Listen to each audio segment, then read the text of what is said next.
I'm sitting across from Brenda in HR, my hands folded on top of a neat stack of printed emails. My heart pounds, but I keep my voice steady. I've rehearsed this conversation 100 times in my head. For 6 months, I've logged every late night, every weekend project, every urgent Friday at 6 p.m. that bled into Saturday morning. The numbers don't lie. I've worked over 200 unpaid hours. Brenda, I start, sliding the documents toward her. I wanted to discuss compensation for overtime. I've tracked everything here, timestamps, project codes, even server logs showing when I accessed files. She glances down at my papers, barely skimming them. Then she does something I'll never forget. She laughs. Not a polite chuckle, but a short, sharp bark of amusement that stings like a slap. Overtime, she repeats, her tone dripping with condescension. Honestly, we don't pay people for showing initiative. That's what bonuses are for if you earn them. My cheeks burn. I can feel other employees glancing our way through the glass walls of her office. She leans back in her chair, arms crossed, dismissing months of my work with a smirk. I want to argue, to shout, to demand she take me seriously. But instead, I swallow hard and nod. I understand, I whisper, gathering my papers with shaking hands. As I walk out, my humiliation turns into something else, something cold and calculating. They think I'll just accept this. They're wrong. An hour later, my boss Warren calls me into his office. I already know what's coming. Word travels fast in a place like this, especially when HR feels threatened. Warren's sitting behind his desk, fingers steepled like he's about to deliver wisdom from on high. I heard about your meeting with Brenda, he begins, not even looking at me. His eyes are fixed on his computer screen. Yes, I reply carefully. Look, he sighs, finally meeting my gaze. I get it. You work hard, but going to HR like that? It makes you look entitled. Like you're not a team player. My stomach drops. Entitled? For wanting to be paid for my work? We all put in extra hours, he continues, his tone patronizing. That's just part of the job. If you want to advance here, you need to show you're willing to go above and beyond without keeping score. I bite the inside of my cheek. Going above and beyond is exactly what I've been doing. And they've been taking full advantage of it. I understand. I say again, keeping my face blank. Warren nods, satisfied. Good. I'd hate to see this affect your career prospects. You've got potential, but attitude is everything. I leave his office feeling numb. The message is crystal clear. Shut up and be exploited, or face the consequences. But as I walk back to my desk, a fire starts burning in my chest. If they won't play fair, neither will I. That night, I couldn't sleep.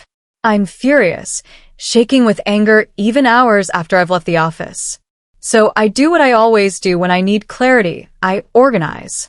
I pull out every email I've ever sent after 5 p.m., every weekend work session, every project file with a timestamp showing I created it on a Sunday morning. I cross-reference it all with my calendar, my task list, even my personal journal entries. The evidence is overwhelming. It's not just a few extra hours here and there. It's systematic, consistent, undeniable. I create a spreadsheet, color-coded and precise. Each row represents a day I worked beyond my contracted hours. I calculate my hourly rate, multiply it by time and a half for overtime, and watch the total climb higher and higher. When I see the final number, my breath catches. They owe me over $30,000. $30,000. That's not pocket change. That's a car. That's a down payment. That's 6 months of rent. I lean back in my chair, staring at the screen. This isn't just about me anymore. If they're doing this to me, they're doing it to others. How many people in my department are being cheated the same way? I save the spreadsheet with a simple file name, evidence. Then I close my laptop and finally fall asleep, my mind already racing with plans. Over the next week, I'm careful. Subtle. I don't want to raise suspicions, so I keep my head down and do my work, strictly during business hours now, though no one's noticed yet. During lunch breaks, I chat casually with coworkers. I mention offhand how I've been trying to cut back on late nights for my health. The responses I get are telling. God, I wish I could do that, says Petra from accounting.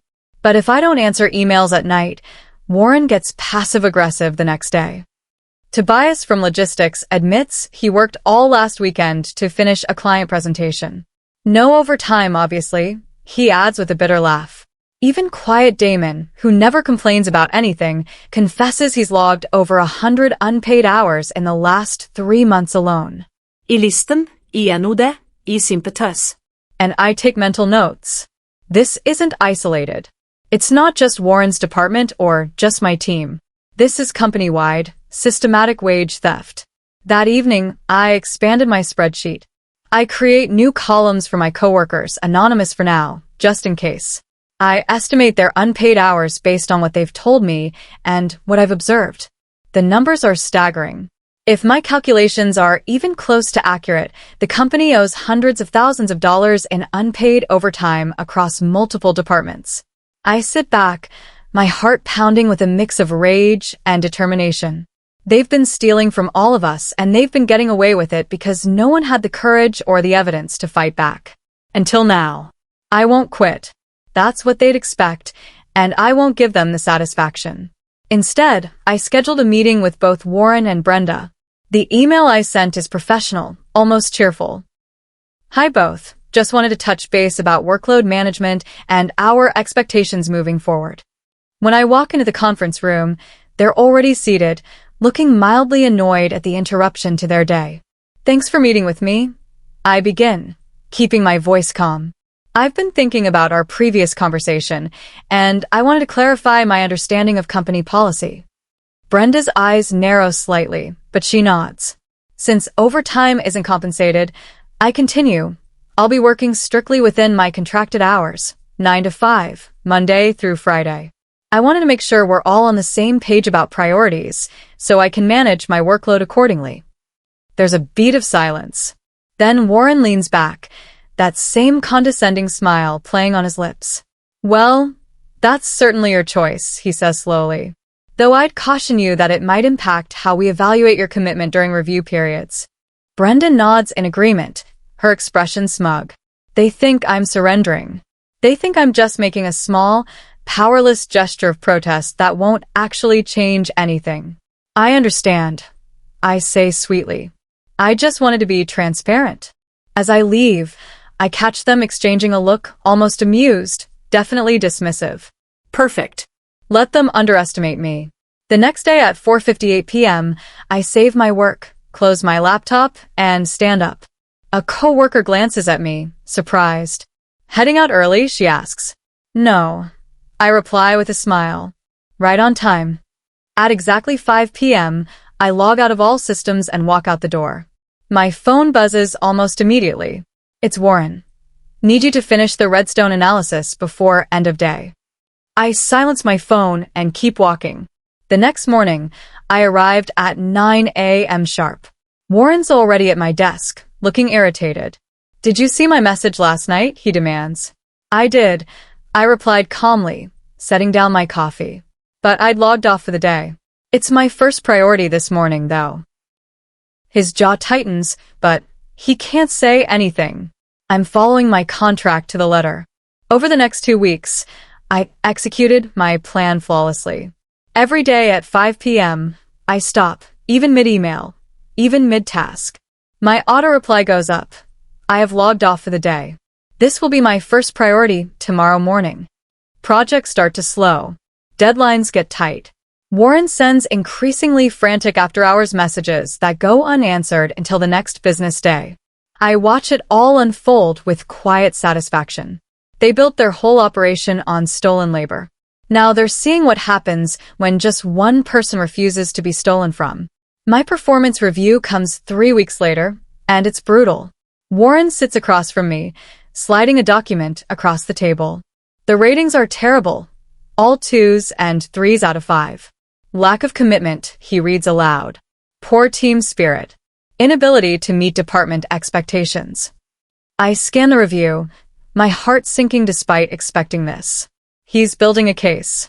Based on these concerns, Warren continues, his voice taking on a formal tone.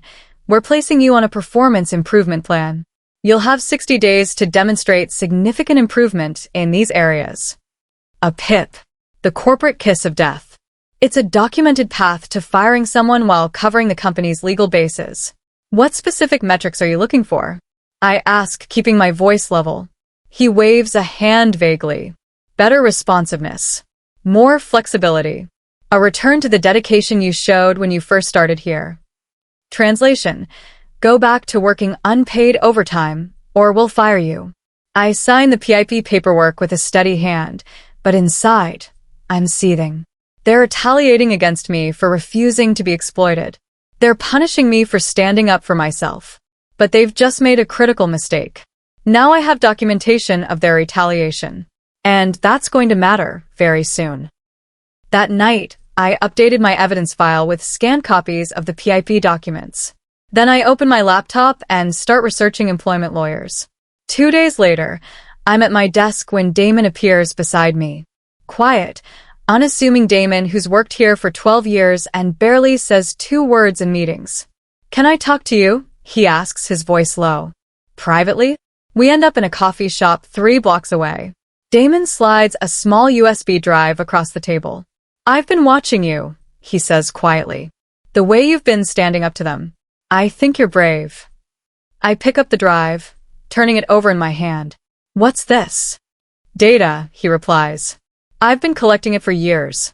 Everyone's unpaid overtime, names, hours, project codes, everything. I kept thinking someone would eventually do something about it, but no one ever did. My heart starts racing.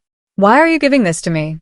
He meets my eyes, and for the first time, I see anger there. Real, burning anger. Because I'm tired, he says. I'm tired of watching good people get chewed up and spit out. I'm tired of being too scared to fight back myself. But you're not scared. Or if you are, you're doing it anyway. I close my fingers around the drive. Thank you. Don't thank me yet, he warns. Just make it count. That night, I plugged in the drive. What I find makes my $30,000 look like pocket change. Damon has documented years of systematic wage theft across 4 departments.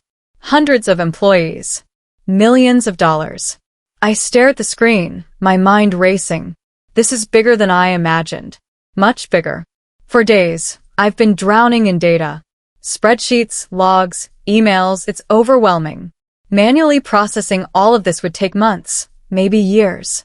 And I don't have that kind of time. The 60-day PIP clock is ticking. Then one night, I had an idea. It hits me so suddenly that I actually sit up straight, startling my cat off my lap. What if I could automate this? I'm not a programmer by training, but I took coding classes in college. Python, basic algorithms, data analysis. I've even automated parts of my own job using simple scripts. But this would be different. Bigger. I need to create something that could process massive amounts of data, identify patterns, calculate wage theft automatically, and flag violations. An algorithm. A program that could do in hours what would take a human months. My hands are shaking as I open a new project file. I start sketching out the logic, the data structures, the calculations I'll need. It's ambitious. Maybe impossible. But if I can pull this off, I won't just have evidence. I'll have a weapon. I name the project file Mimir, after the Norse god of wisdom, because this algorithm is going to reveal truths they've been hiding for years. I crack my knuckles and start typing. For the next 3 weeks, my evenings transform. The second I log off at 5 p.m., I go home and become someone else, a coder, a builder, a creator of digital justice. Mimir starts simple. I begin with my own data, teaching the algorithm to recognize patterns, late-night emails, weekend file edits, project timestamps outside business hours. I code in formulas to calculate overtime rates, to cross-reference with pay stubs, to identify discrepancies. Then I feed it Damon's data. Watching the algorithm process hundreds of employee records is mesmerizing. It finds patterns I never would have caught manually. Certain managers who consistently demand after-hours work, departments where wage theft is worst, even seasonal spikes that correlate with major projects. I work until 2 a.m. most nights, fueled by coffee and righteous anger. My cat judges me from the couch, but I don't care. The code is meticulous, elegant even. I build in error checking, data validation, and automated reporting. Mimir doesn't just calculate stolen wages. It ranks offenders, predicts future violations based on past patterns, and generates detailed reports with legal citations. When I finally run it on the complete dataset, I hold my breath. The results make me gasp out loud. Warren's department alone has stolen over $200,000 in unpaid overtime over 3 years. And he's not even the worst offender. I lean back in my chair, staring at the screen. This is it. This is the proof that will bring them down. The PIP deadline is approaching, and I know how this ends. They're going to fire me. So I started job hunting. I'm careful, using my personal laptop, applying only during lunch breaks or after hours at home. I update my resume, highlighting the skills they've taken for granted: project management, data analysis, problem solving under pressure. Within 2 weeks, I landed 3 interviews. Within a month, I have an offer from a company I've admired for years, a mid-sized firm known for its ethical culture and genuine work-life balance. The offer is for $15,000 more than I currently make. The benefits are better. The culture reviews are glowing. I accepted immediately. Writing my resignation letter feels like exhaling after holding my breath for months. I keep it brief and professional. Please accept this letter as my formal notice. My last day will be 2 weeks from today. Thank you for the opportunity. No explanation. No emotion. Just clean, professional courtesy. When I hand it to Warren, his face goes through several expressions: shock, anger, then something like panic. Let's not be hasty, he says, his tone suddenly conciliatory. Maybe we can work something out. I smile politely. My decision is final. But thank you. As I walk away, I feel lighter than I have in months. The countdown to freedom has begun. The next day, I'm called into a meeting with both Warren and Brenda. They're practically oozing false concern.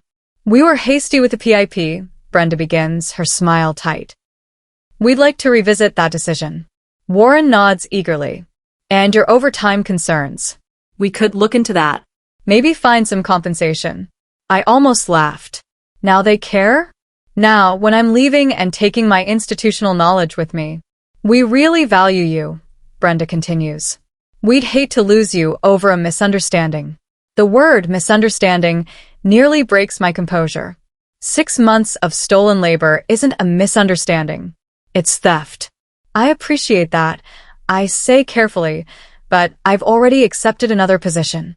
It's a better fit for me. Warren leans forward. We could match the salary. Maybe even exceed it. It's not about the money, I lie smoothly. It's about culture fit and growth opportunities. They try for another 20 minutes, alternating between veiled threats and empty promises. I remain polite but firm. Finally, they give up. As I leave, I catch them exchanging frustrated glances. They wanted to keep me just long enough to fire me on their terms, probably to avoid paying out my vacation time or to contest unemployment. Not happening. My last day arrives. I spend the morning doing handoff meetings, documenting processes, and being the consummate professional. At 3 p.m., I receive my final paycheck. Something's wrong immediately. The amount is lower than it should be. I walk to HR. Brenda's at her desk, and she doesn't even look up when I knock. My final paycheck is short, I say. You took more personal time than allotted, she replies, still not making eye contact. We had to deduct it. I pull out my phone, opening my calendar. I took 3 personal days this year. I'm allotted 5. Our records show differently. It's a lie. A blatant, petty lie. They're stealing from me one last time just because they can. I took a screenshot of the pay stub. I'd like this in writing, the calculation you used. Brenda finally looks up, her smile cold. I'll email it to you. Eventually. She won't, and we both know it. I walk out of that building for the last time with my head high, but inside, I'm ice cold with fury. This final insult confirms everything. They're not just unethical, they're brazenly criminal. And now they've given me one more piece of evidence. My new job starts on a Monday. The office is bright, the The people are welcoming, and I leave at 5 p.m. without guilt or pushback. It's surreal. But I haven't forgotten. That Thursday, I met with an employment lawyer named Simone. She comes highly recommended, specializing in wage theft cases. I walk into her office with my laptop and 3 USB drives. "Tell me everything," she says. I do. For 90 minutes, I lay it all out: the unpaid overtime, the retaliation, the systematic theft. Then I show her Mimir's analysis. Her eyes widen as she scrolls through the data. "This is comprehensive. Can we sue?" I ask. Så? She looks up at me. "We can do better than that. This is class action territory. If even a fraction of these employees join, we're talking about a major case." My heart starts pounding. "How major?" "Millions," she says simply. "Maybe tens of millions, depending on how far back we can go and how many people sign on." She starts explaining the process: filing deadlines, evidence requirements, potential timelines. I'm barely listening. All I can think is, they laughed at me. They dismissed me. And now they're going to pay for every stolen hour. "Let's do it," I say. Simone smiles, sharp and satisfied. "I was hoping you'd say that." Over the next month, I put the finishing touches on Mimir. It's no longer just a personal project. It's evidence in a legal case, so it needs to be bulletproof. I add documentation, annotate my code, and create detailed methodology reports. I want to make sure that when this goes to court, there's no question about the algorithm's accuracy or validity. Mimir's final capabilities are impressive. It processes payroll data, email timestamps, server logs, and project files. It calculates exact overtime owed per employee, adjusted for their specific pay grade and applicable labor laws. It identifies patterns of systematic wage theft and flags managers with the worst violations. And it even predicts future violations based on historical patterns. Warren tops the list, unsurprisingly. His department has the highest rate of unpaid overtime demands, the most aggressive after-hours emails, the worst retention rate. I ran one final test, feeding Mimir a sample dataset from a completely different company. It works flawlessly, identifying wage theft patterns I've manually verified. It's done. Mimir is ready. That night, I sat at my computer, looking at years of work compressed into elegant code. This algorithm represents everything they tried to suppress: evidence, truth, justice. I save everything to encrypted cloud storage. Then I copy it to 3 separate drives. One for Simone, one for safekeeping, and one for something special. The first strike is surgical and anonymous. Using a burner email account routed through a VPN, I send a carefully crafted message to 2 people, the head of finance and the chair of the internal audit committee. The subject line reads, "Urgent, potential payroll compliance issues." The email is brief and professional. The attached analysis suggests systematic overtime violations in multiple departments, particularly under Warren Hale's management. Given potential legal liability, immediate audit is recommended. Attached is a single PDF. Just 1 month of data from Mimir's analysis. Not everything. Not even close. Just enough to be alarming. Just enough to plant a seed. I hit send at 6:47 a.m. on a Tuesday, timed so it'll be one of the first emails they see. Then I delete the burner account and clear my browser history. At my new job, I go about my day normally. But every hour, I check my old company's stock price and social media.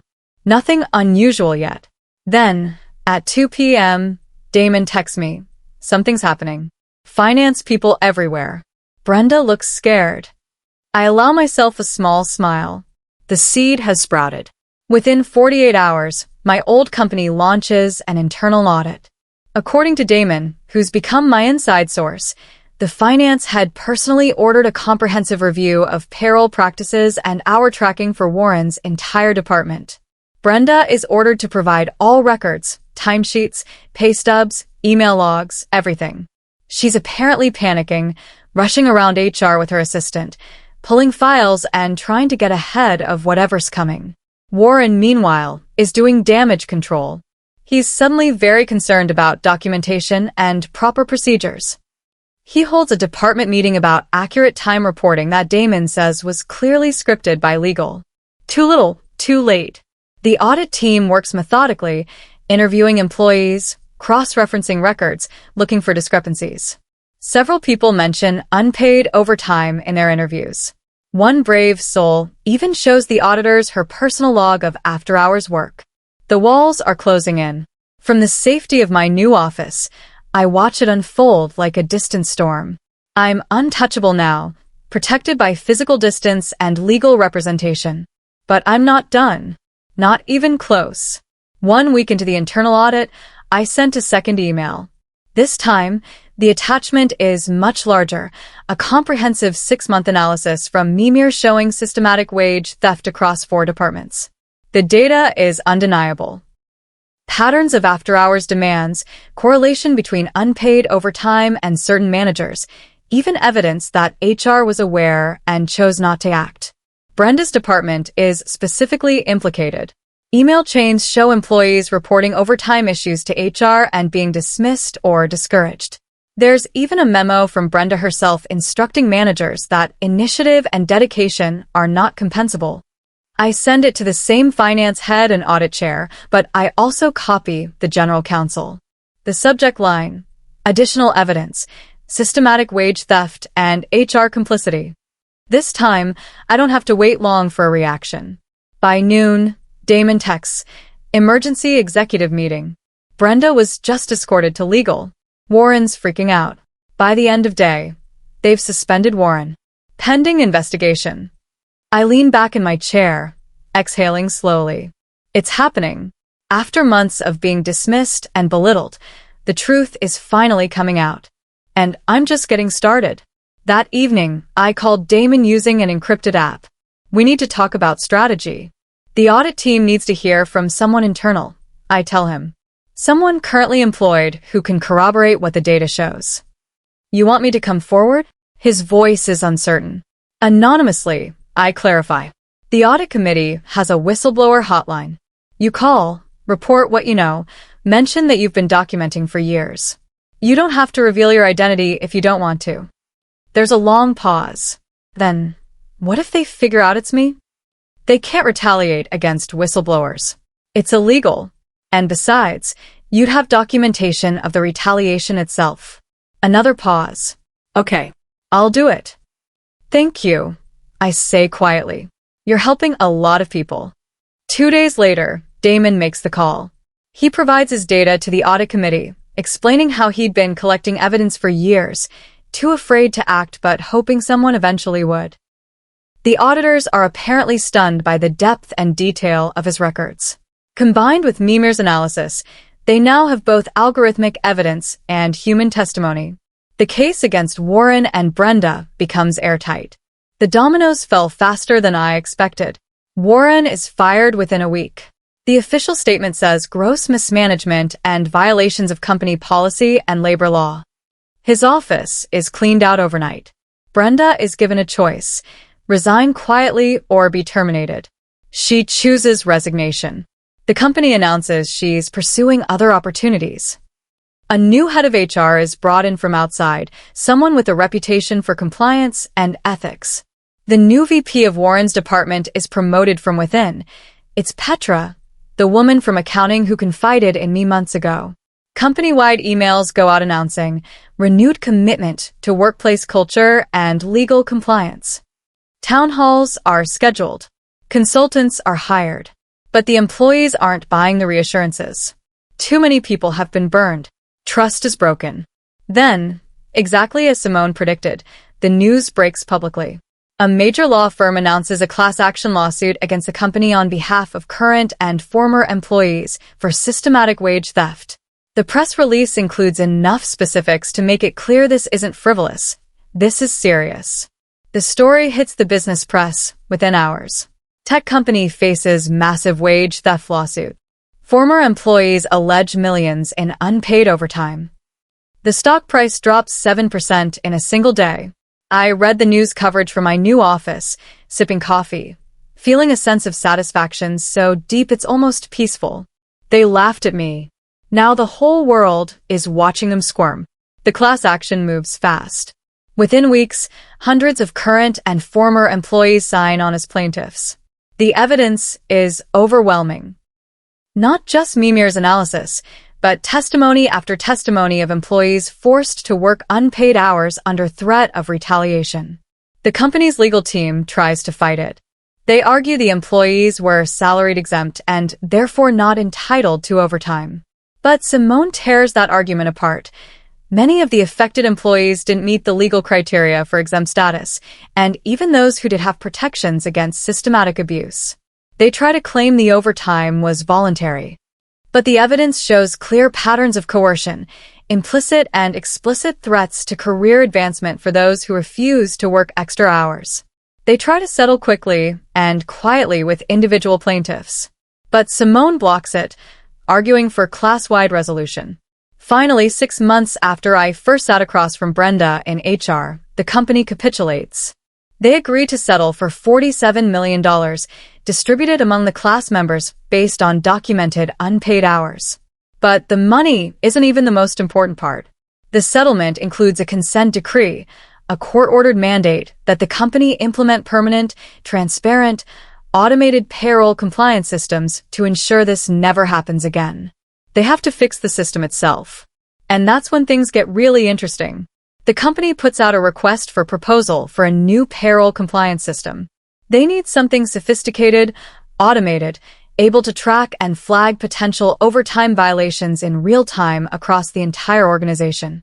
My new company, the ethical, well-balanced place I now work, is a consulting firm that specializes in HR technology implementations. When the RFP comes across our CEO's desk, she brings it to a team meeting. This is a huge contract, she says. Probably 8 figures. Who wants to lead the proposal? I raise my hand. I'll do it. She looks pleased. Great. You've got experience in their industry. What's your approach? I smile. I have some ideas. For the next 2 weeks, I will work on the proposal. The centerpiece? A customized implementation of an algorithm called Mimir. I present it as a cutting-edge compliance tool that uses machine learning to identify wage theft patterns, automated reporting to flag violations before they become systemic, and transparent dashboards so employees can track their own hours and compensation. I didn't mention that I built it. I don't mention my history with the company. I just present it as what it is, the best solution to their problem. We submit the proposal. 2 weeks later, we get the news. We won the contract. I'm assigned as the lead consultant. Walking back into that building feels surreal. It's been almost a year since I left, and everything looks the same, but feels different. Petra, now the VP, greets me warmly in the lobby. So glad you're here. We need all the help we can get to rebuild trust. I smile. That's what we're here for. The implementation takes 3 months. I work closely with their new HR team, training them on Mimir's capabilities, customizing it for their specific needs, and integrating it with their existing systems. The algorithm I built in anger and frustration, coding late into the night fueled by injustice, is now being installed as the company's permanent safeguard against the very abuse that created it. Employees can now see their hours tracked in real time. Managers get automatic alerts if they're assigning too much after-hours work. HR receives weekly compliance reports flagging potential violations before they escalate. And every month, an automated audit runs, ensuring no one falls through the cracks. I train the department heads personally. Some of them remember me. There are awkward moments, uncomfortable apologies. I accept them gracefully and move on. This isn't about revenge anymore. It's about fixing what was broken. On my last day of implementation, I stand in the server room watching Mimir go live across the entire company. Hundreds of employees, now protected by the same code that exposed their exploitation. Justice, automated and permanent. The final walkthrough happens on a Friday. I present the completed system to the executive team, including the CEO who'd been largely absent during my time here. This is impressive, she admits, scrolling through the dashboard. Real-time tracking, automated compliance, predictive alerts. Where did you find this algorithm? It was custom built. I say simply. specifically designed to prevent the kind of wage theft that led to your lawsuit.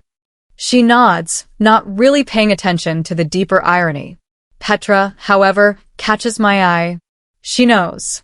She's put the pieces together, the timeline, my involvement, the algorithm's suspicious perfection for this exact problem. After the meeting, she pulls me aside. "This is yours, isn't it?" she asks quietly. "You built this." I consider denying it, but there's no point. "Yes." "Why didn't you say something?" "Because it's not about credit," I reply. "It's about making sure this never happens to anyone else." She's quiet for a moment. Then, "Thank you. Really? You didn't have to help us after everything." "I didn't do it for the company," I tell her honestly. "I did it for everyone still working here who deserves better." She nods, understanding. Monday morning, I'm back at my real office, settling into my routine, when an email notification pops up. It's the final invoice for the Mimir implementation project, ready for my approval before it goes to the client. I open the document and scan the numbers. The project fee, consulting hours, system licensing, training costs, it all adds up to exactly 10 times the amount they originally owed me in unpaid overtime. $300,000. I sit back in my chair, a slow smile spreading across my face. They stole $30,000 from me through months of wage theft. Now they're paying me $300,000 to fix the problem they created. The irony is beautiful. Perfect. Poetic. I click approve and watch the invoice route through our system. In a few days, they'll receive it. They'll process it. They'll pay for it. And somewhere in their finance department, maybe someone will notice the name on the consultant contract. Maybe they'll realize who just rebuilt their entire payroll compliance system. Maybe they'll remember the woman who sat across from Brenda in HR, asking politely for what she was owed, only to be laughed at. Or maybe they won't. Maybe I'll remain just another consultant, another line item, another forgotten interaction. Either way, it doesn't matter. Because every 2 weeks, when their employees get paid accurately for every hour they work, when overtime is tracked and compensated fairly, when no one can be exploited the way I was, that's my signature on the system. That's my laugh, echoing through their payroll. I close my laptop and head to lunch, feeling lighter than I have in years. Justice isn't always loud. Sometimes it's quiet, methodical, and permanent. Sometimes it's an algorithm that never forgets, never tires, and never stops protecting the people who deserve it.